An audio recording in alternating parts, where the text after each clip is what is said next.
हमने Fraunhofer diffraction at single slit यानी कि एकल रेखा छिद्र से फ्राउनहोफर विवर्तन के बारे में चर्चा की थी।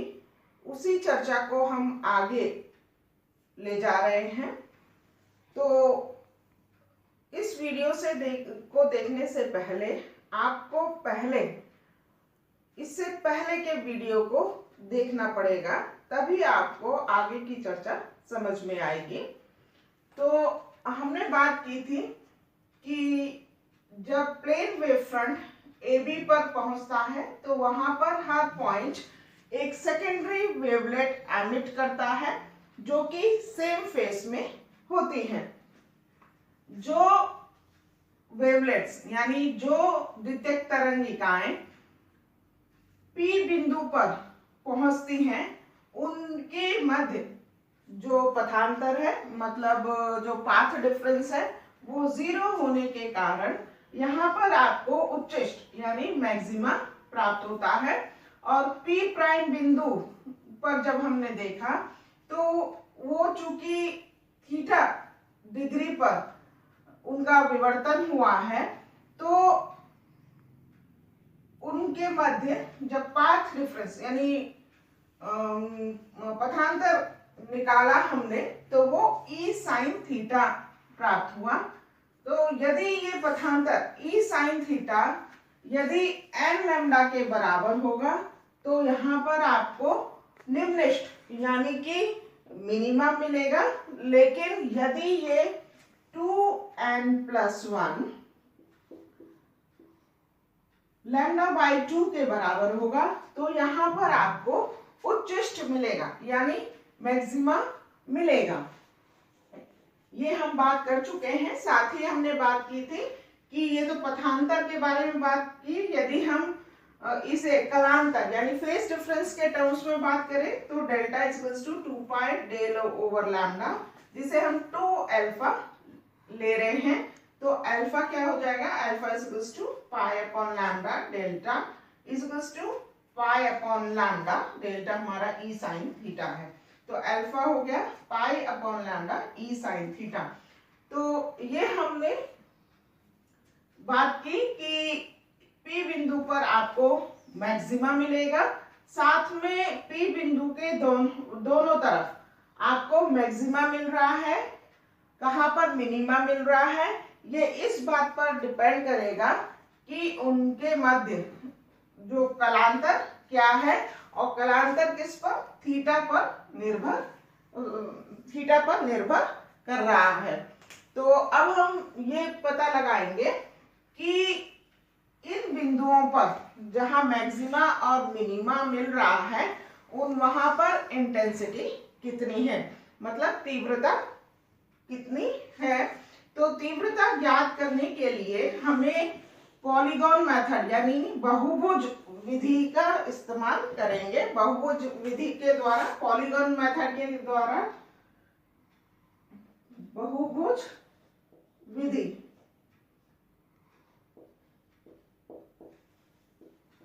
यानी पॉलीगॉन मेथड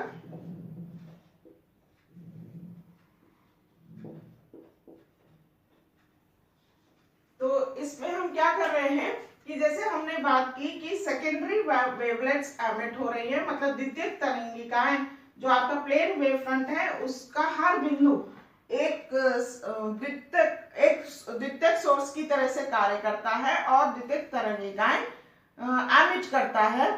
तो माना कि ये जो द्वितीयक तरंगिकाएं हैं उनका जो आयाम है वो A है और जो द्वितीयक तरंगिकाओं की संख्या n है, जहां n एक काफी लार्ज नंबर है और प्रत्येक तरंगिका एक दूसरे से डेल्टा अपॉन m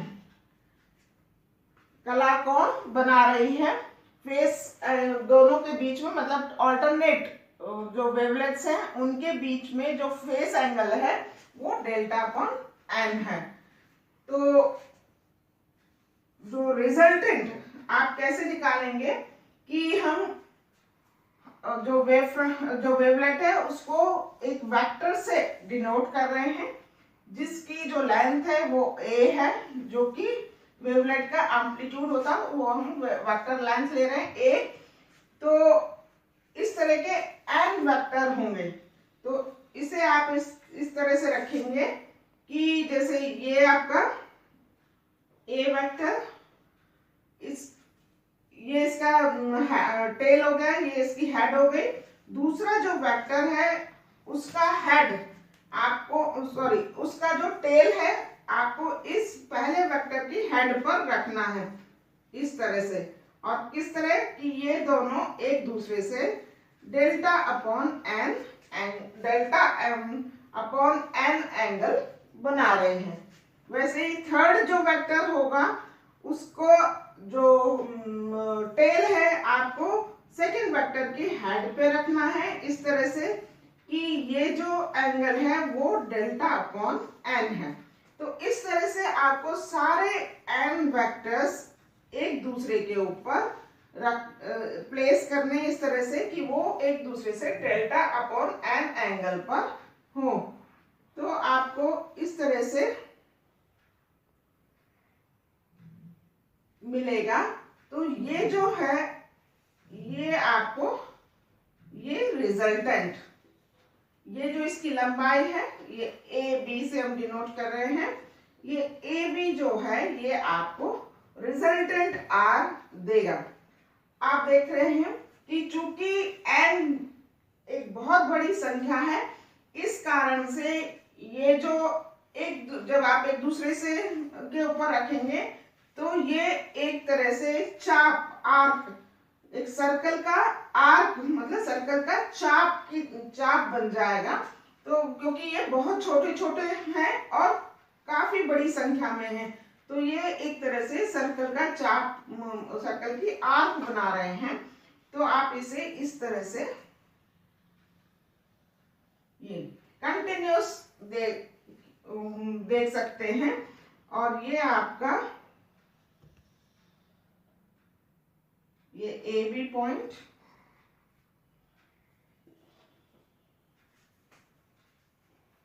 ये जो एंगल होगा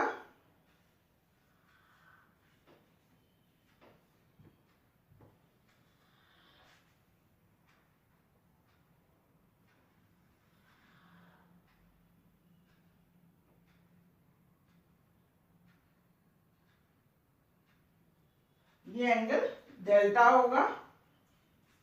ये स्पर्श है, ये स्पर्श रेखा है,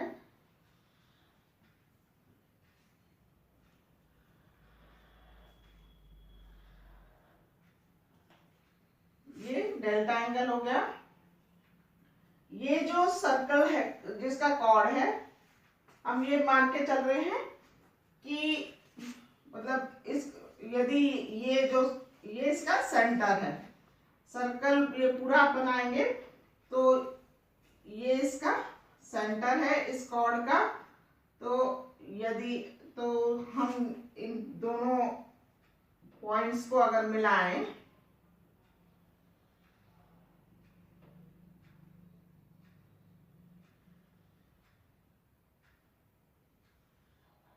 तो ये रेडियस हो जाएंगी, त्रिज्या हो जाएगी। ये पूरा एक सर्कल होगा जिसका ये एक सेंटर है, तो ये आपका दोनों रेडियस हो गए। तो स्पष्ट है ये 90 डिग्री का है और ये भी 90 डिग्री का है। और ये एंगल जो होगा वो 180 यानी 180 डिग्री माइनस डेल्टा होगा। तो ये एंगल आपका डेल्टा हो जाएगा, क्योंकि ये 360 डिग्री के होंगे चारों एंगल मिला के। तो ये दोनों तो 90 के 180, ये 180 माइनस डेल्टा, तो ये डेल्टा हो जाएगा। अब हम क्या कर रहे हैं, यहाँ सेंटर से, सर्कल के सेंटर से ये चाप, ये ए बी पर, चूंकि ए बी आपकी कॉर्ड हो गई, कॉर्ड पर हम एक परपेंडिकुलर लंब डाल रहे हैं। तो ये जो पॉइंट है इसे हम के से कह रहे हैं, ये पॉइंट के, ए बी को दो पार्ट्स में डिवाइड करेगा। दैट मीन्स कि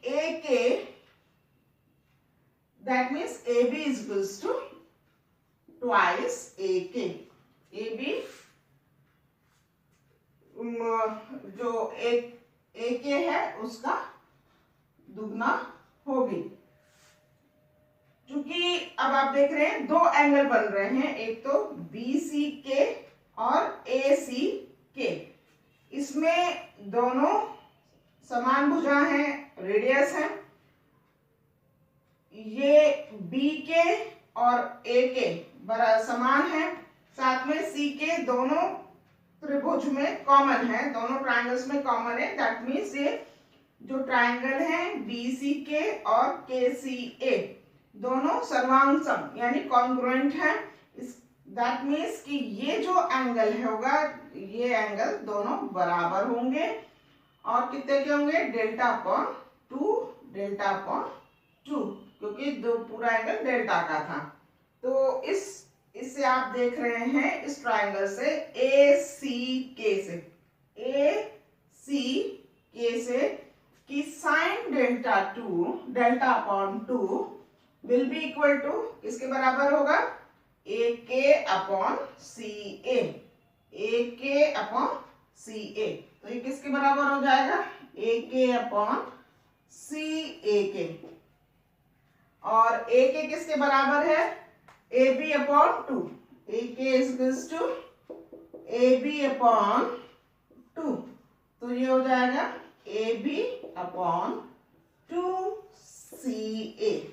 तो आपका ए बी किसके बराबर हो गया, A B is equals to two C A sine delta upon two. अब सी ए क्या है, आर है, तो इसे हम लिख दें two R sine delta upon two. अब आप इसमें एक चीज और देखिए, ये जो कोण डेल्टा है, ये जो कोण डेल्टा, ये किसके बराबर है, कोण डेल्टा मतलब एंगल डेल्टा किसके बराबर होता है, चाप, ये चाप ए बी मतलब arc A B, A B upon त्रिज्या रेडियस, ये चाप अपॉन त्रिज्या होता है एंगल, तो डेल्टा इक्वल्स टू चाप माने चाप ए बी अपॉन आर। और चाप ए बी किसके बराबर है, हमने जो वेक्टर का जो लेंथ ली है वो स्मॉल ए ली है और ऐसे n वेक्टर्स है, तो टोटल लेंथ कितनी हो गई, n a। तो आपकी जो चाप ए बी कितनी हो गई, n a। तो इसे हम चाप ए बी की जगह n a लिख दें, तो n a अपॉन r। तो r किसके बराबर हो गया, r is equals to n a upon delta. तो इसे हम यहाँ रिप्लेस कर दे, तो ये हो गया twice n a upon delta sign delta upon to.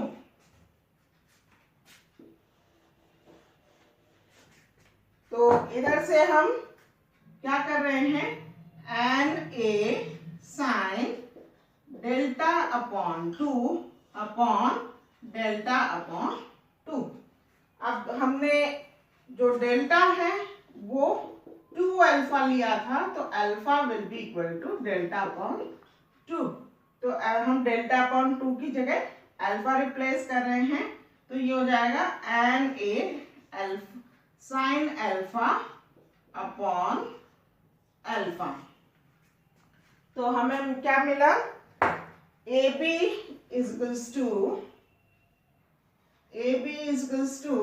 N A sine alpha upon alpha. तो ए बी जो हमने लिया रिजल्टेंट, तो resultant is equals to N A sine alpha upon alpha. तो हमारी इंटेंसिटी क्या हो जाएगी, intensity is equals to R square is equals to N A square sine square alpha upon alpha square.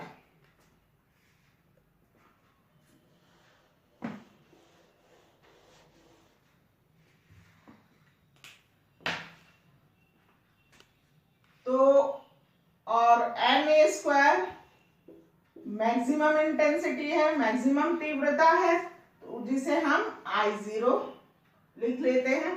तो I equals to I0 sine square alpha upon alpha square. तो ये हमारे जो पॉइंट्स हैं जहां उन पर जो डिफरेंट पॉइंट्स हैं उन पर इंटेंसिटी यानी तीव्रता है, जो आप इस फॉर्मूले से दे सकते हैं। अब हम ये देखेंगे कि जो अलग अलग पॉइंट्स हैं उस पर उनकी इंटेंसिटी कितनी कितनी होगी, क्योंकि इंटेंसिटी अल्फा पर डिपेंड कर रही है। और अल्फा क्या है? Alpha equals to pi upon lambda E sine theta.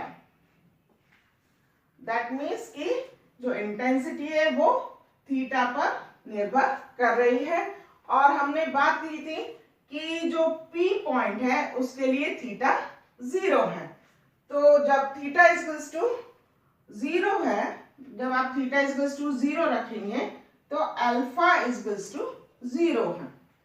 तो अल्फा 0 है तो आप देख रहे हैं साइन स्क्वायर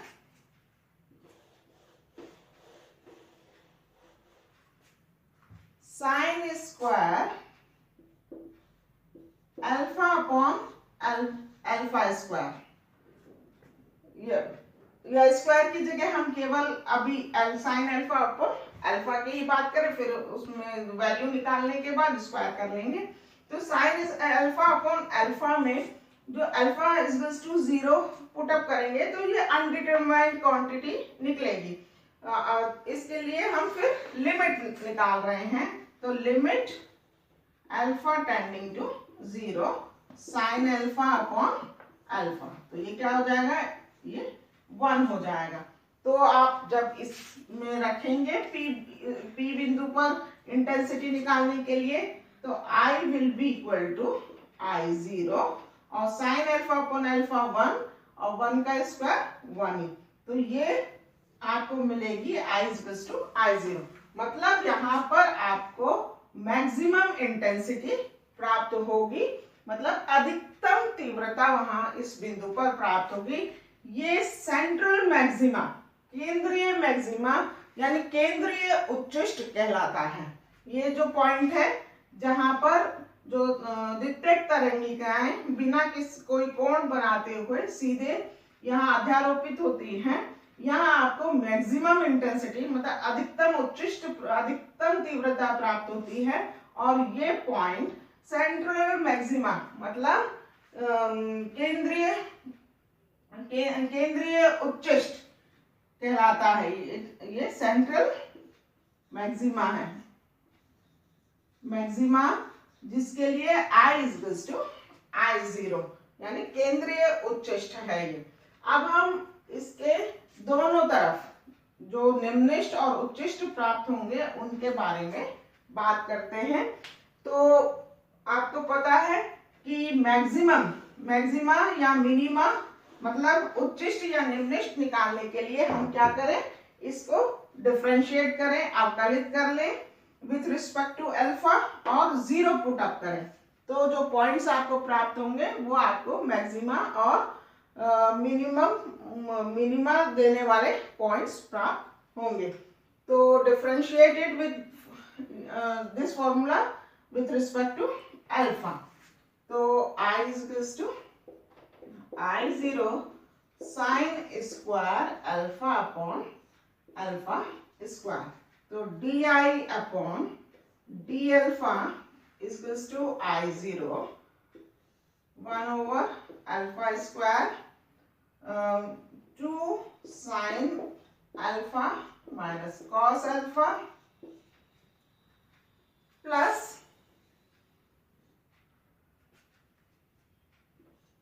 -3।